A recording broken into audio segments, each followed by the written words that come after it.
Hello and welcome to Sitting Down with Schneider.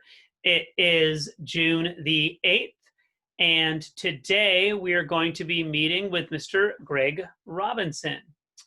Let's bring in Greg at this time. And there he is. How are you, sir? I'm well. Hello, Mr. Bart. Good evening. Good evening. Hey, before we continue and chat, is it okay that I record this and pop it onto my YouTube channel? Absolutely. Absolutely. Excellent. Excellent. So, Greg, tell us a little bit about yourself. I know you're a community member. A lot of people know who you are, but someone might be watching, in our mass viewing audience who might not know who you are. So, why don't you give us a little intro, name, and just kind of what you're up to? Sure. Well, Greg Robinson, we've been out in Brentwood now for about 27 years. Put 2 kids through our Brentwood School District schools and 2 through Liberty, which has been great. I am currently the publisher and owner of the Brentwood Press and Publishing Company. Kind of been here since the beginning. I was actually hired as the 6th employee in October of '99 when this all started. And about 15 years into that, the owner wanted to retire, and my wife and I purchased the paper just about 8 years ago. So it's been a pretty exciting, fun journey being here at the paper, and love Brentwood, great town. Right on. Thank you very much. So my first question for you is how have you guys adjusted during this shelter in place? What were some of the things you maybe did at the beginning, and as we're starting to come out of it and we're getting a little bit more freedom to do some things, maybe the direction you're going in with the paper? Well, yes, it was a very scary situation when all that went down, and checked with some other fellow publishers and newspapers. And what we realized after that first week of shelter in place, that we lost about 78% of our revenue in 1 week. And it was mainly because most of the businesses were closed. So they weren't going to advertise if they were closed. So it was a tough decision, but we did make that decision to suspend the printing of the paper, which we had been doing for 21 years. It was a very difficult decision. We thought it was only going to be for 2 or 3 weeks.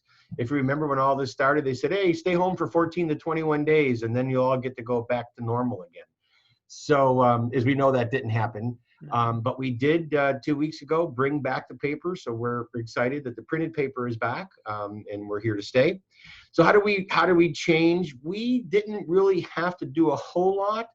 As a company, we were very digitally savvy and in a position already prior to COVID. We had a very robust website, as you know, the press.net. But on the website, we did have a page turner software where people could actually read the paper in its entirety. So we never stopped producing the paper over those 2 months. We just stopped printing the paper. And we did have to furlough some of our employees, the support people and some of the salespeople, because there was no one for them to talk to. But production just scaled back a little bit. But the editorial staff stayed at full capacity and even a little higher, because there was a lot happening with the news and the COVID stuff. So there was plenty of news to cover. And then when the sad situation with Mr. Floyd happened and then the protesting, we got even busier. And then brought some more people back. So we're almost back to full staff, and pretty excited about that. Well, yeah, that was going to be my next question. So you mentioned that you had to furlough a few people, but with the printing now back and the some of the shelter being lifted, you were able to bring some of those people back. That's nice to hear. Correct. Yeah, and the people that we're bringing back were some of our special projects people and a couple of our sales people. So we brought half the sales force back. We'll probably bring back somebody in the reception this week, because now the phones are starting to ring more, and now that we might start getting walk-ins. Yeah, it's been exciting and challenging, and can't wait for 2020 to be over. Right. I mean, I know to think we're only, halfway. Yeah, halfway. Right. Exactly. There was a cartoon that I saw that talked. It was like a roller coaster, and it was like 2020, and it was like, can you believe it's only halfway over? So, oh my goodness. And I know you're also extremely involved in community. How have you, and you're right there tucked downtown, if I recall, you said you've still been able to go into work, right? You've been able to go into the office. Yes, my wife. Yes, we have not missed a day of work here at the press. I mean, the news keeps happening, but we had a very skeleton crew. We had one person in production every day. Other two people were working remotely. Editorial were coming and going. I had a full-time ad services person here the entire time, and then our person that took care of our legals and classifieds, because that was still happening. She was working half and half, home and at work. And then, yes, my wife and I both have been coming to work every day. So that's been a blessing for us, is that we weren't necessarily stuck at home, but we got to come to work every day, which is where I still am now. I probably spend more time actually in the press building than I do in my own home. Yeah, because a lot of the people I've talked to, they haven't been able to go into work a lot. When I started with talking with the high school seniors, talking about, new hobbies that they've come up with, things like that. But you've kept busy with your normal routine. So that really doesn't apply to you as much. Well, actually, it did. I actually, since COVID, I bought myself a new bicycle for Christmas. Oh. And I rode it twice during the month of January and February. Okay. But now a couple of buddies of mine, we started riding every Saturday, and I'm up to 20 miles. So I'm pretty excited about that. Nice work. 20 miles. That's, man, I made my legs sore just thinking about it. Yeah. So I have taken up. So that is actually what's the benefit of COVID, was that I've now become a regular bicyclist, as far as once a week anyway. Actually, I lied. I actually been riding my bike to work every day since like March. Wow. But I have the luxury of only living a half a mile from my office. So still, you know what? Every little bit, right? You got to get out there and get those, get that fresh air. Just that's been key. I've been trying to do the same thing, just trying to get out, get some sunlight, right? I wanted to ask, being downtown and nestled downtown, how have you seen the reaction of like our downtown community, and are people hanging in, or have you talked to people about some of the stuff that they're going through? I know that there's been a lot of people where they're maybe do to-goes, the to-go orders because you couldn't go into the restaurants, things like that. It scares me because there's so many wonderful people down there and so many wonderful establishments. I just want to make sure everyone's doing okay. So I wanted to maybe if you had any insight on that. If it's not my business, I understand. No, but that's okay. Sure. And I think that's a good thing for the people to know too. And yes, that's exactly what I do all day long, is talk to business owners. It's been a challenging for the different businesses one way or the other. Surprisingly enough, and we'll get to some of the negative, but we'll start with the positive. Good. There are several businesses who are busier now during COVID than they've ever been, i.e. the bike store downtown. It was so busy and had so many people bringing in bikes to be repaired and want to buy new bikes and get them put together. They had to close the store for 2 days just so they could do work, because they would open up and there'd be 5 people standing in line, and they would close at 5 o'clock and there's still 5 people standing in line. Is that the one down by Willie's? By Safeway. Okay, yeah, because I remember I was down there and I think I was picking up a prescription or something, and I saw the sign that said, for now, no repairs. Okay, okay, that makes sense. Because everybody, again, during COVID, everybody got their old bikes out of the garage and they wanted to get them fixed, so they did that. So they were very busy. The hardware store, Ace Hardware, when I talked to them, they said every day's been like a Saturday. So certain businesses where people were home, some of the, I'm trying to think now, the other guy that was telling me how busy they were, but it's certain businesses where they weren't sheltered in place. Some of the home services people, they were still keeping very busy. But restaurants, yes, they've all were able to adapt to the takeout. So that was a big asset for them. Obviously, they're probably only doing 20% of their regular business. But what was interesting talking to those owners, they were the ones that were answering the phone, taking the order, and then, delivering the food to you, and had somebody in the kitchen cooking, but they didn't have other staff. So that was a challenge for them, but everybody's very excited. As you know, this week, they're allowing outdoor dining. So we invite everybody to come downtown and you can sit on the sidewalk. MJ's, which is right out my window. This weekend, they started, serving on the sidewalk, and all day long today, from breakfast through lunch, there was probably half a dozen people sitting at tables there. So Caps is now open for outdoor dining, and some of the other places that didn't have tables, I think this week they're going to put them out there. The retailers, they just now are allowing people into the retailers. They've been trying to communicate via social media to their customers, The chamber was also putting blurbs out to people saying these people were still open. So what's happening is people are having to retool their business and maybe do a little more online, type of interaction or media, or, letting people know about them. So everybody's been very positive. We had those couple of weeks where they did the little car cruise through downtown, and then 2 weeks they ended up down here downtown. It was great. We had maybe a few more people than we should have had, but I know that the restaurants and the establishments, the bars and stuff that would do food were very happy, because those last two previous Fridays, they had seen a nice little uptick in business. So, but I think for the most part, people are positive. We do have the Downtown Coalition, so we do try to touch base with each other and keep in tune. But I think everybody's geared up and everybody's trying to think of how can they just do their business a little different in this new normal. Yeah, it really does push that that creativity, right? It's trying to stay positive and trying to stay creative, or I would think would be in order to keep from teetering, And I was trying to think of some way once this lifts, and maybe even a little further, if there is someone downtown that could use just that little extra boost, if there's something that can be done as a community to make sure that they don't go under and stuff. I just I'm constantly trying to think of, do we have a big old concert or something, where we can raise some money? Well, that would be great. And I don't even know if we would be able to raise enough to make a dent, so it just well, fundraisers are great. Obviously that's going to be a little challenge right now until we figure out what's happening with people. But one of the things that I could say to people to help these small businesses is just to support them. One of the places we have are the skateboard shop downtown, and they have sneakers and skateboards and clothes. You can go to a, big, drive into Concord and go to a big sports store and get them. Nowadays you can probably go online and buy that, skateboard online, maybe even save a couple dollars. But the best thing that we need the residents of Brentwood to do is support the businesses of Brentwood. Just come and visit them, come buy something from them, in places like Health Hut downtown, they never closed. They were opened up limited hours. I mean,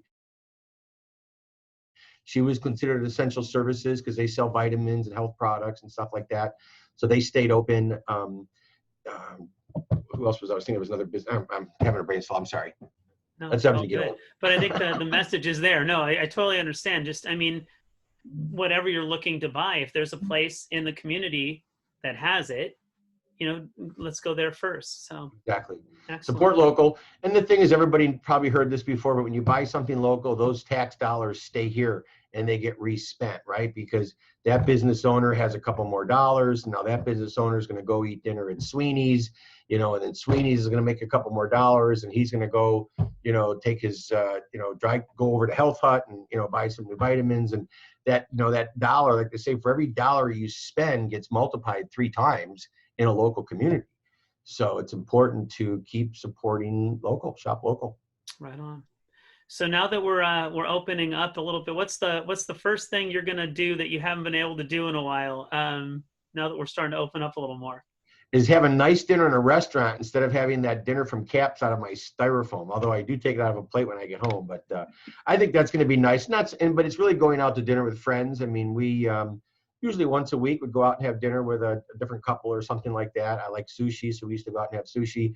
And I think just part of that, that's the biggest thing, is I think the camaraderie that so many people are suffering from, that we had to isolate, but we didn't have to be isolated, right?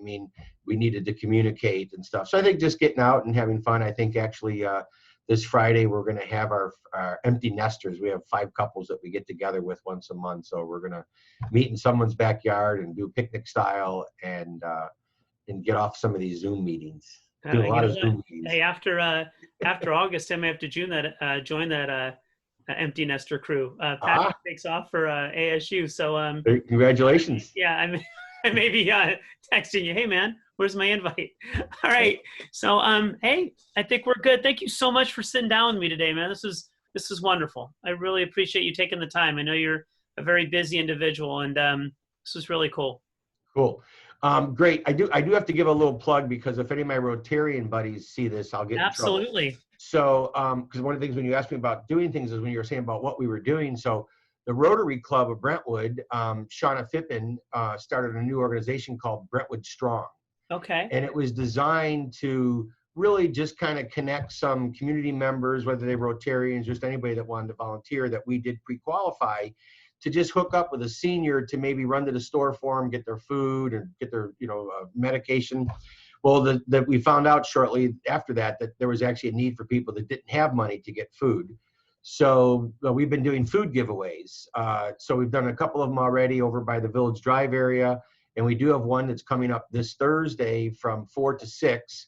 Okay. It is free to anybody. If you want to come and you need food, come and get some free food.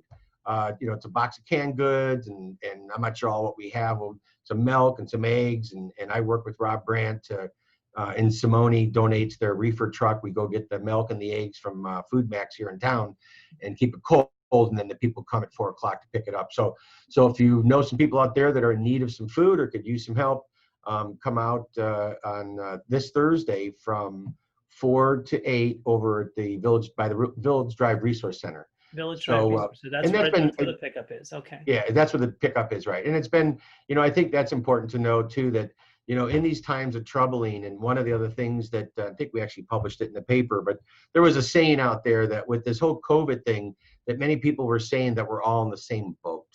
And we realized very quickly that we were not all in the same boat, but we were all in the same storm. And your boat could be much different than my boat. My boat may be very small, and I'm now eating sea rations and on my last, bit of water. And Bart, you're cruising around in your nice big boat and with lots of food and plenty of water and running water. Right. So we are in the same storm, but we're in a different boat. And I just really encourage people that if you have the means to give back, or you have the means to support, there are a lot of people right now that are still in this situation of not working. It's a weird thing. Some of these people are getting unemployment and they're making more money than they were working with that additional stimulus money that came. But we're also finding a lot of people that haven't gotten their money, or they didn't qualify for one reason or another. And I think it's just important that, do what our mothers told us, right, when we were little. What you give out comes back tenfold. And I just encourage people to do that. And you said, and that's 4 o'clock, 4 to 6 at the Village Resource Center Thursday. And if you want to donate to that, do you contact Rotary? It's actually through Brentwood Strong. So it's just Brentwood Strong. I don't know if it's hashtag Brentwood Strong or BrentwoodStrong.com, but I'm sure for all of you people listening that you can figure it out. It's just Brentwood Strong, and you can go on there and donate to that cause. Absolutely. Okay. Yeah, I feel like if I go on and search Brentwood Strong, it's going to come up. It's all over the place. I'll be able to trace it back. And because I wanted to say, also, if it sounds like it's more than just 1 week. So I want people to know if they want to look at a schedule or something like that, they can find it on just looking up Brentwood Strong. Well, the food giveaway was just kind of a case by case. We didn't know if we were going to do it after the first time and the second time. So we didn't know how long it was going to last, but I don't think Brentwood Strong is going to go anywhere. And it may very well be that if we see that need, we may every other month do this kind of a giveaway. Okay. So it really depends on the need. And that's really what we want to encourage, is that if you have a need, if you need of a service, you can reach out through Brentwood Strong too, if you need to have somebody run to the store and pick up something for you or medication. Again, we're getting to the end of all of this now, but there's still a need. I don't know, even after COVID's over and everything else, when we get back to normal, there's still people in the town that always need something. And whether it's Rotarians or the Lions or the Kiwanians or the Seroptimists, we're all out there doing good things for people. Yeah, thank you for saying that. I think that's amazing. And if one person sees that and benefits from it, you know what I mean? It's like, I really appreciate you mentioning that. So yes. That'll be great. Cool. All right. Well, hey man, you have a great evening. Okay. All right. Well, Bart, thank you for your time and inviting me, and God with you, and Godspeed, and stay healthy. You too. You too. Have a good one. All right. Good night. Good night.